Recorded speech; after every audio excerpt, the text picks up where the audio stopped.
अजय आलोक जी, मैं बस 10 सेकंड, कोई काउंट, मैं बस 10 सेकंड बोलूंगा। लगातार 60 वर्ष, हाँ मैं कह रहा हूं कि लगातार 60 वर्षों तक कांग्रेस का शासन रहा। 403 आए इंदिरा गांधी की हत्या के बाद। क्या लोकतंत्र खत्म हो गया? क्या विपक्ष के किसी दल ने कहा कि लोकतंत्र खत्म हो जाएगा? इमरजेंसी लगा दी। इमरजेंसी लगाने के बाद 77 का चुनाव करवाया इंदिरा गांधी ने, तब तो किसी ने कहा ही नहीं कि लोकतंत्र खत्म हो गया। लोकतंत्र का दमन करने की कोशिश की गई, किसी की भी सरकार रहे, चाहे हम 400 पार जाए चाहे कोई नहीं जाए, कल को सत्ता में नहीं है। भारत में लोकतंत्र की जड़ें बहुत, आपके कान बंद हो गए। भारत में लोकतंत्र की जड़ें बहुत गहरी हैं, खत्म नहीं होने वाली है। तो इसीलिए अगर मोदी जी आए या भाजपा आए और ये नैरेटिव गढ़ने की कोशिश करना कि लोकतंत्र खत्म हो जाएगा अगर एक ही पार्टी सत्ता में रहेगी 30-40 साल, ऐसा नहीं होता है। ऐसा होता तो भारत में इसका मतलब तो पिछले 60 साल से डिक्टेटरशिप चल रही थी आपके हिसाब से। अपने आप को कॉन्ट्राडिक्ट मत कीजिए सर, आप बहुत सीनियर हैं। विजय जी विजय जी कुछ बोल रहे हैं। शीतल जी को भी ले आइए था, अनुराग जी को भी। हाँ देखिए, पार्टियों में आवाजाही और ये सब तो चलता रहता है, लेकिन ये भी एक हमने नैरेटिव बना लिया है कि कोई एक पार्टी यदि काम कर रही है तो लोकतंत्र खत्म हो जाएगा। इसका मुझे पूरा भरोसा है कि लोकतंत्र खत्म नहीं होने वाला है हिंदुस्तान में। और किसी एक पार्टी के जीतने से, किसी एक पार्टी की सरकार देश भर में बन जाने से ही लोकतंत्र खत्म हो रहा होता तो फिर तो 60 साल में लोकतंत्र खत्म हो चुका होता। सर, कांग्रेस बहुत लंबे समय तक लगातार सरकार में रही है, उसकी अपनी बुराइयां भी होती है, अपनी अच्छाइयां भी होती है, और राज्यों में भी तब लगातार सरकार होती थी। भारतीय जनता पार्टी से पहले तो अभी कांग्रेस की 10 साल सरकार थी ना, तो ये 10 साल जब अभी भारतीय जनता पार्टी की सरकार बनी है तो ये क्यों बेचैनी हमें लग रही है? ये हम अपने वोटर पर, अपने आम आदमी पर, अपने हिंदुस्तानी पर जो है ना भरोसा कम कर रहे हैं। ये मुझे खतरनाक। आप पिछले 10 साल में देखिए 50% से ज़्यादा, 50 के करीबन भारतीय जनता पार्टी चुनाव हारी है। सर 50 से ज़्यादा चुनाव भारतीय जनता पार्टी हारी है। केवल ये 2 लोकसभा चुनाव और लगातार चुनाव जीती भी है। तो इसलिए ये कहना, अब कर्नाटक में हम जीतते हैं, मतलब जो भी पार्टी जीत रही है, हिमाचल में जीतते हैं, तेलंगाना में जीतते हैं, पंजाब में जीतते हैं, तमिलनाडु में जीतते हैं, उड़ीसा में जीतते हैं, ये सब नॉन बीजेपी गवर्नमेंट है ना। तो ये भी लोकतंत्र का हिस्सा है। दिल्ली में 62 सीटें आती है, 67 सीटें आती है, ये भी लोकतंत्र का हिस्सा है। तो लोकतंत्र मजबूत है। किसी पार्टी के आने, किसी पार्टी के जाने से नहीं फर्क पड़ता, लेकिन कुछ नुकसान होता है, इस बात से भी मैं सहमत हूं। लेकिन पार्टियों में जो आ रहे हैं, मैं कह रहा हूं कांग्रेस से जो भारतीय जनता पार्टी में जा रहे हैं, शरद जी ने जो बात कही ना वो ठीक है कि भारतीय जनता पार्टी का कांग्रेसाइजेशन हो रहा है और उसका नुकसान होगा। लेकिन आज कांग्रेस को सोचने की जरूरत है कि ऐसा क्यों हो रहा है। और इसमें भी एक महत्वपूर्ण बात जो मुझे लगी, जो अनुराग जी आ रहा है उसके बाद सारे लोग जा रहे हैं, उसमें वो है कि राहुल गांधी जी जो पार्टी के रियल लीडर हैं, रियल लीडर, क्योंकि सर रियल लीडर की रियल लीडर, अब जो आप पॉइंट समझते हैं, रियल लीडर, राइट। उनके साथ जो उनको जो विश्वस्त जिनके वो माने जाते थे, वो सारे लीडर पार्टी छोड़ रहे हैं, जो उनकी टीम समझी, उनकी टीम समझी। आज दिग्विजय सिंह नहीं छोड़कर गए ना, अशोक गहलोत नहीं छोड़कर गए, और ऐसे 50 लीडर मैं आपको देश भर में बता सकता हूं कांग्रेस के, जो 50 साल से काम कर रहे हैं, वो नहीं छोड़कर गए। लेकिन रोहन भाटिया छोड़ते हैं, गौरव वल्लभ छोड़ते हैं, मिलिंद देवड़ा छोड़ते हैं, जितिन प्रसाद छोड़ते हैं, ज्योतिरादित्य सिंधिया छोड़ते हैं। ये इसमें से 90% लोग राहुल गांधी की लीडरशिप में भरोसा करने वाले लोग, उनके कॉन्फिडेंट लोग, उनकी कोटरी वाले लोग हैं। तो इसको इंट्रोस्पेक्ट करने की जरूरत है कि क्या है, और क्या ये वजह है कि हिंदुस्तान बदल रहा है और कांग्रेस अपनी विचारधारा या अपनी जो नीति है उसमें री इन्वेंट नहीं कर पा रही है। क्योंकि ज्यादातर लोगों ने कहा कि भाई ये सनातन का मसला हुआ, राम मंदिर का मसला हुआ, या और वल्लभ ने भी आ जाके यही शुरू किया कि मैं सनातन के खिलाफ राम मंदिर। अब ये आप रोज एक्सक्यूज देख नहीं, ईडी की वजह से हुआ, सीबीआई की वजह से। मैंने तो उनसे पूछ लिया, मैंने पूछा आपके ऊपर है क्या कोई केस, ईडी सीबीआई का, इनकम टैक्स का भी कुछ आया हो नोटिस तो बता दो, क्योंकि कल ये नहीं होना चाहिए कि भाई ईडी की वजह से गए हैं तो बता दो। अभी उन्होंने बोला भैया अभी तक नहीं देखा, ईडी का केस नहीं है। उन्होंने बोला भैया नहीं है, हाथ जोड़े, रोहन गुप्ता के पास है, बोले नहीं, रवनीत बिट्टू के पास है। तो यही मैं कह रहा हूँ कि ये एक्सक्यूज देने की बजाय कांग्रेस को इंट्रोस्पेक्ट करना चाहिए कि क्या पूरा घर के बदल डालने की जरूरत है, या घर में एक को बदल देंगे तो शायद घर सुरक्षित रहेगा। अंडरस्टूड। प्रोफेसर साहब, अजय आलोक जी को भी लाइए, सबको लाइए। त्रिपाठी जी बहुत देर से नहीं बोले। हाँ ऐश्वर्या जी आप तो चौथे स्तंभ हैं। हम लोग बोलते हैं जैसे बीजेपी की थोड़ी कमजोर पड़ने लगती है, आप हटा देते हैं, हो गया। अरे शरद प्रधान जी कमजोर लग रहे हैं आपको?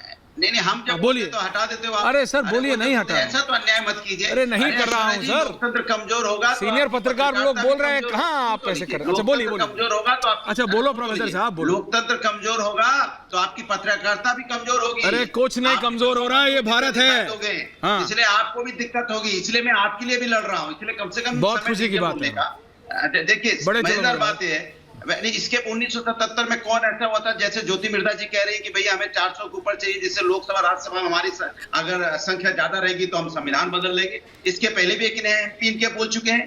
नीलम इनके जो फाइनेंस मिनिस्टर उन्होंने क्या बोला था, किसी को भी लाओ, विल टेक एवरीवन, चाहे कितना ही भ्रष्टाचार का आरोप लगा हो। तो मैं तो आलोक जी से कहता हूं, आलोक जी सांस भरिए अंदर और सांस भर के ताकत के साथ मेरे साथ बोलिए, नारायण राणे साफ सुथरे व्यक्ति हैं, उन पे कभी आरोप लगा कि नहीं लगा?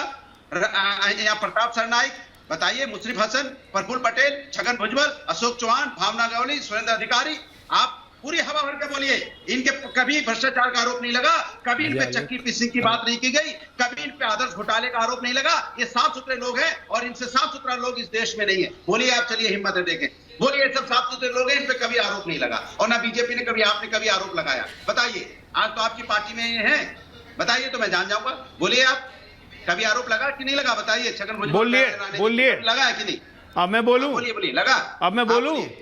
हाँ बोलिए, लगा? अब बोलूं मैं? आरोप लगा कभी? हाँ बोलो ना। धन्यवाद। हाँ बोलिए, आरोप लगा? अच्छा ठीक है, हाँ धन्यवाद, बोलने दो यार, एक मिनट, अरे एक मिनट बोल रहा हूँ। अखिलेश यादव और मुलायम सिंह यादव पे डीए का आरोप, ठीक है, लगाया कांग्रेस ने। ये जवाब है। हटाया किसने? हटा किसके राज में? 2016 में नरेंद्र मोदी के राज में। एक मिनट, ईडी सीबीआई अगर हमारे हाथ में होती, एक बार सुनिए, आ रहा हूं यार, एक मिनट, बेसब्र होने की जरूरत नहीं है, जवाब सुनिए, बेसब्र होने की जरूरत नहीं है, जवाब सुनिए। अरे जवाब सुनिए ना अनुराग जी, यार दिक्कत आपकी है ना, दिक्कत ये आप जवाब नहीं सुनना चाहते हैं, आप जवाब नहीं, जवाब से भागिए मत, जवाब सुनिए। ऐश्वर्या जी, ऐसे डिबेट नहीं होती। मैं अनुराग जी आप अपना पॉइंट, एवरीवन होने पे, अनुराग जी आपने अपना पॉइंट बोला। अनुराग जी, प्रोफेसर साहब, ये टीचर लोग सुनते नहीं आजकल। नहीं, आप अपनी क्लास में बच्चों को भी नहीं बोलने देते। अरे प्रोफेसर डॉक्टर फर्जी है, कुछ नहीं है। अरे ऐसा मत बोलिए भाई, फर्जी नहीं है, डिग्री है। अरे डिग्री है इनके, अरे डिग्री है, अरे डिग्री है भाई, डिग्री है असली वाली। Relax, okay please, back on topic guys, back on topic. Ajay Alok ji counter करें please, relax please. Anurag ji don't do this. मैं जानता हूं, थैंक यू। अजय आलोक जी जवाब दे रहे हैं, थैंक यू।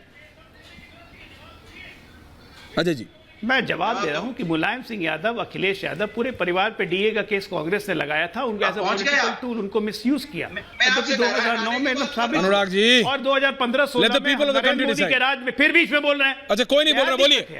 जवाब नहीं दे पा रहे। अरे लेट द पीपल डिसाइड भाई, जनता को डिसाइड करना। 2016 में हमारे ही सरकार में आय से अधिक इनकम का केस हटा इन पे, क्योंकि हमारी सरकार का कोई दबाव नहीं था। आज भी जितने नाम इन्होंने गिनाए हैं, किसी एजेंसी पे कोई दबाव नहीं है। बहुत लोग कोर्ट से खुद बरी हो चुके हैं। आप हेमंत बिश्वा शर्मा का नाम ले रहे हैं, उनको किसी कोर्ट ने कभी आरोपित नहीं किया।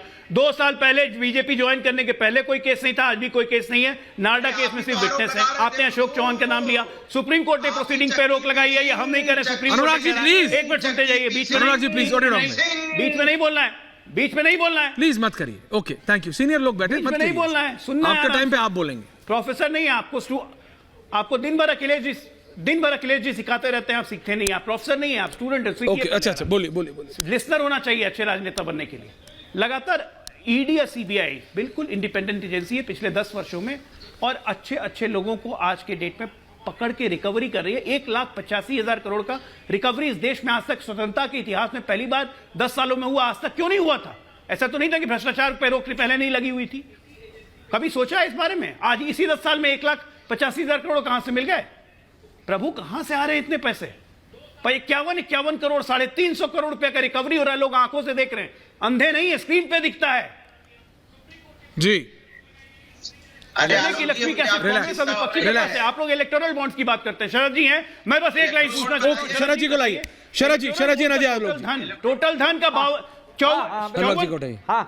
शरद जी बताइए आप मुझे, हम 18 राज्यों में सरकार में, हम 18 राज्यों में, हम 18 राज्यों में सरकार में हैं, हम 18 राज्यों में सरकार में, हम केंद्र में सरकार में, 303 एमपी हमारे, 100 राज्यसभा एमपी हमारे, 1500 विधायक हमारे, तभी इलेक्टोरल बॉन्ड का सिर्फ 46% हमारे पास, 54% किसके पास?